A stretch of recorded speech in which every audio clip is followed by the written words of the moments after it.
जब गेलिए भैया के लखनिया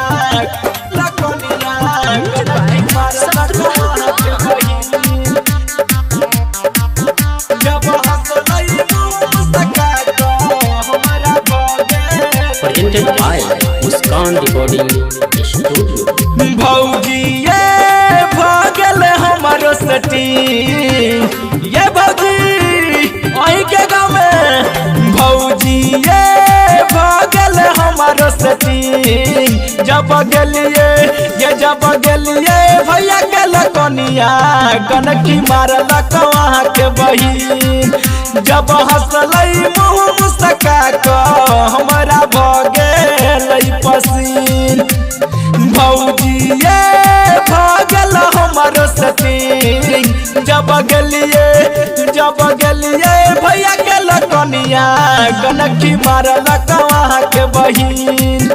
जब हंसलई मुँह मुस्का को हमारा भगेल पसीन जब गेलिए भैया के लकनिया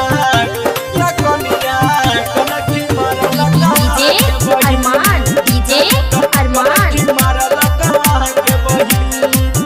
हे ये होठ रसीली नान कटीली सुपर चलै बेचारी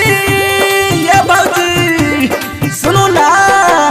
होठ रसीली नान कटीली सुपर चलै बेचारी ओकर से शादी करबै हम जब बनते हमार घर वाली भौजी ये भगल हमारो सेटिंग ये भौजी सुनो ना भौजी ये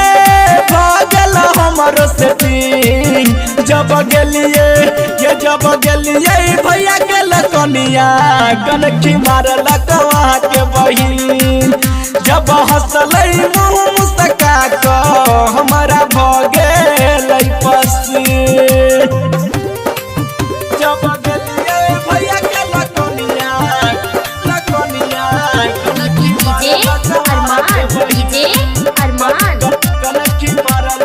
हे ये आल चलिए जाय माला पर तो भाल चलै खूब हाला भौजिए सुनो ना आल चलिए जाय माला पर तब भाल चलै खूब हाला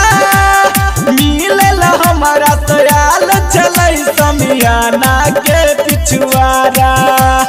भौजी ये भगल हमारा सेटिंग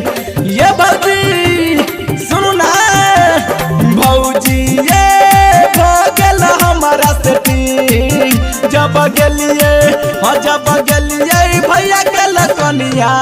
कनकी मारल वहाँ के बहिन आ सच कहैया दिलीप गरोलिया हमरा भगेल पसीन ये भौजी।